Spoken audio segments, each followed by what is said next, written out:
One of the best parts about going through the Avengers over the years, over 60 years worth of comics, you get to see different generations. You get to see different themes, different environments play out with hundreds of team members over time. We see different styles of writers and creators. We see how the generations impact how these heroic stories are told. So even when I haven't loved all the issues, it's still been enlightening to me. It's still been engaging to me to see the different styles. That's why I'm excited by the comics still yet to come, because we're not done yet. There's still quite a few. And in fact, today we've got Lockjaw and the Pet Avengers. Wait, seriously, we're doing this one? We really? Okay.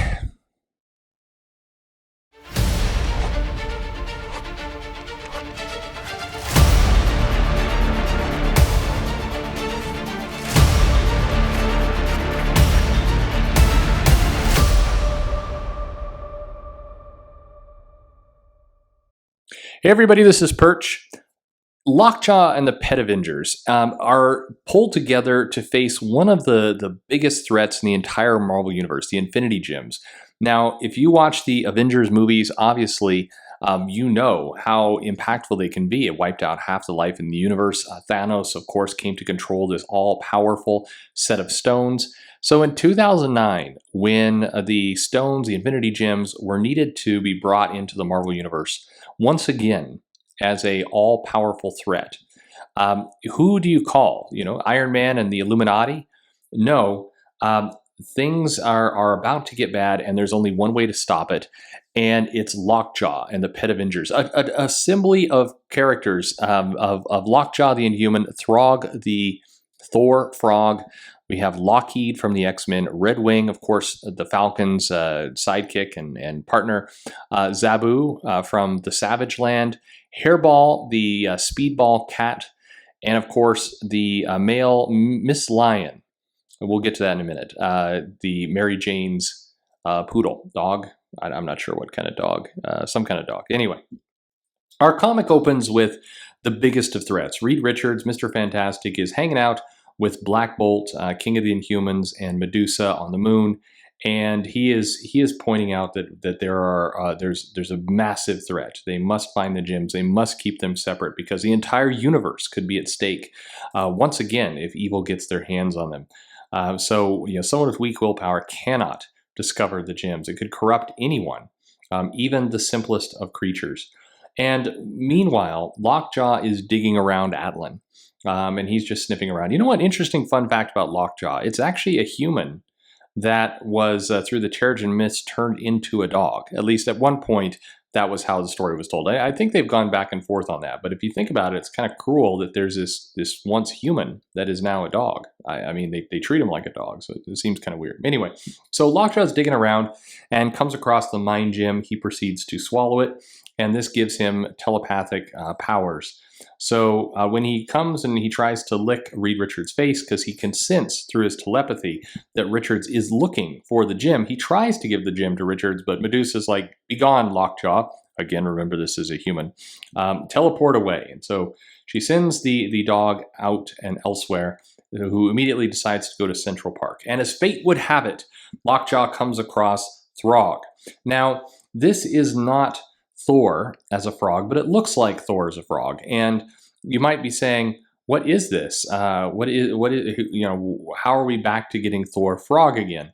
And the answer is, well, we get an origin story. So in our origin story, we had a powerful, collegiate football champion who, was a huge star and basically had a path in front of them to be a huge football star. But unfortunately, he was injured, could not play, but found a love in his life anyway, made a life together, helped the homeless, organized rallies, and then his wife was taken from him, was killed. So down on his luck, he resorted to trying to meet mystics to get back to his wife, and finally found one where he learned that his wife was pregnant when she died. So not only did he lose his wife, but he lost a child in this process. But because he didn't have enough money to pay the fortune teller, she cursed him and turned him into a frog. Which pause here for a moment. This is dark. I mean, this is a pet comic for kids.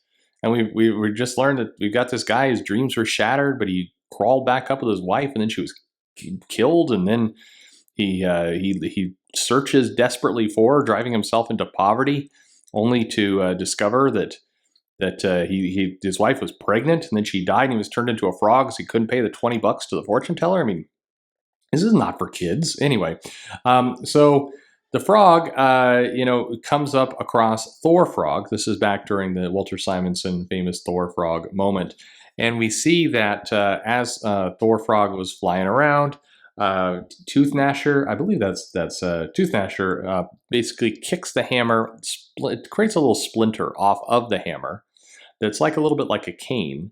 And the second frog, the frog that was a human whose wife and unborn child was killed and drove him into poverty, picks up the little sliver of Mollinger, and it creates another hammer. And so then he becomes another Thor, and he is champion of the frogs. He kind of gives up on the idea of being human again, and he's yeah. So anyway, so after that long, lengthy, rather grim origin story, the frog agrees to team up with Lockjaw to try and assemble these gems. So Lockjaw knows a place to go. He goes to the X-Men, and they go to Xavier's School for Gifted Youngsters, and there is a Lockheed, and the X-Men are all missing at this point. It all causes death and loneliness. He's lost everyone on, and his Kitty Pryde is gone at this point. I forget, was this the time when she was teleported, or she basically got stuck in the middle of the bullet that was flying across? I think this is right around the Astonishing X-Men time when Kitty Pryde was flying through space in a bullet. I think that's what's going on. Anyway, Lockheed decides to join up with Lockjaw and Throg, and they go to find the next member to assemble this Avengers. This is, for all intents and purposes, is like a classic Avengers story. They are assembling the team as part of the first issue. So they come across Redwing, and they convince him. Redwing's kind of a dick. He's definitely got an ego, and he will lower himself this one time to help. And then for whatever reason, with all the other pets, and there are other pets out there, we don't get to Zabu until the second issue. They decide that they're going to go for Hairball, the speedball cat. And the speedball cat is trying to escape Miss Lion, which is Mary Jane's dog. For whatever reason, they're just running around New York street alleys together. Mary Jane's we're learning that the owners of a lot of these pets are terrible people. Anyway, so they basically convince the cat, hey, you should come play with us.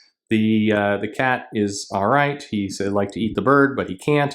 And so we finally, Miss Lion says, I'd like to come too, but Miss Lion, they kind of infer is kind of mentally challenged. And then they say, wait a minute, we get a little gag in here. My name is Miss Lion, my master's nephew is Spider-Man, so I'm a hero too, sort of. And Throg points out, hey, aren't you a dude? And he's like, yep. And he's like, and your name is Miss Lion? The dog's like, yep. And the animals all kind of stare at him like, it's a trans joke back in 2009. Hey, how about that, Marvel? Anyway, so they're like, why not? We'll let you come. So the dog is, you can join us. And they all go teleporting away. And they go to the Savage Land, and they have some banter.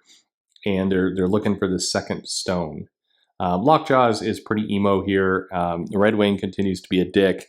Throg is pretty much carrying out the bulk of the conversation, whereas Lockjaw is just barks. And Miss Lion's doing stupid stuff, and the Hairball is kind of the Hawkeye of the group, I guess. He's one kind of being a smart ass. And suddenly they're attacked by dinosaurs. The end. So that's issue number 1. Hey, did you, you want to know what happens? Okay, well, like I mentioned earlier, they actually do enlist the saber-tooth tiger Zabu to the team that fully forms the Pet Avengers. They then travel back in time, making their way through various kind of Marvel things like Giganto from the Fantastic Four, and eventually they get to the president's dog. Thanos then shows up and actually murders Miss Lion. So the animal is toasted, and they basically the animals get the better of Thanos, which if Squirrel Girl can do it, certainly these pets can. They strand Thanos in an alternate dimension. They then use the gems to basically resurrect Miss Lion back to life, which sets up an interesting dilemma because, you think that they'd maybe get to Gwen Stacy or Aunt May. I mean, why did Spider-Man throw away his marriage? These pets are like hanging out. They could have just used the gems to restore Aunt May to health. I mean, they resurrected Miss Lion. So anyway, they realize they all share a psychic link, and so they agree to always bond together again should the need arise, should evil befall the planet, and only pets can save the world. They will do it. So the Lockjaw then gives the gems to a surprise Mr. Fantastic, thus kind of doing his job for him. And that's how this first issue kind of wraps up. And then there are more Pet Avengers. They have other adventures and shenanigans. And eventually, we actually get the Avengers versus the Pet Avengers. So that's we get a fight where the Avengers and the Pet Avengers have to fight. And they're yeah. I got nothing here. I don't know what to say. Yeah, this comic exists. So I mean, come on, why do you do this to me, Marvel? I mean, really, seriously, why do you do this? Get out of here, Dad! This comic isn't for you. We're reviewing this comic. Skedaddle. It's called Lockjaw and the Pet Avengers, and it's very cool. There's a dog, there's a cat, a bear, a dragon, a frog. There's a pug, a kitty cat, a tabby cat. What is it called? I forgot the kind of cat it was. Darn. There's evil Thanos, who now looks like he's about 80 years old. Very old geezer Thanos. And then the adults are talking, like blah, blah, blah, blah, blah. Then boring adults, and then the dog's like, I'm gonna go save the day, so he randomly eats the Infinity Gem. And then there's Low Pug. He finds the gem, eats it, then he has electric eye. And then the grown-ups are doing more blah blah blah stuff, and then the dog's like, I lick your face, person. And then he goes through time or something, meets Froggy Thor. Froggy Thor was fat. And he eats the gem randomly. He's like, erg. And then there's a bunch of football players. Boring. And someone put a curse on him, which is actually kind of cool. Yeah. And he's like a frog. He's like, karate chop frog. And then he's just hidey ho. Then he finds a hammer. Then he tries to lift it. And then he turns into Frog Thor. Thor Froggy. And then they meet up and travel through time again. And then meet a purple dragon, which is cool. And then they find a red bird, and he asks if he could join, and they let him. And then they meet a cat who has like bubble power. And then there's a dog who asks if he can join. And his name is Miss Lion, even though he's a boy, which is weird. And they say yes, you can join. Yep. And they travel through time to dinosaurs, and then they're like hunting around looking for Infinity Stones. And then they're walking in the forest. And then they see a dinosaur. And then it's like roar! And then a dinosaur sneaks behind them. And it's roar, a dinosaur. That's all for the comic.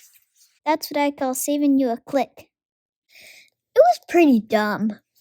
I think it's just silly and funny. Awesome. Pretty dumb. If you like this comic, say so below.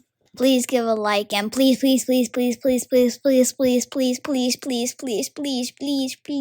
subscribe. And follow my dad on Twitter. Thanks Thanks for listening.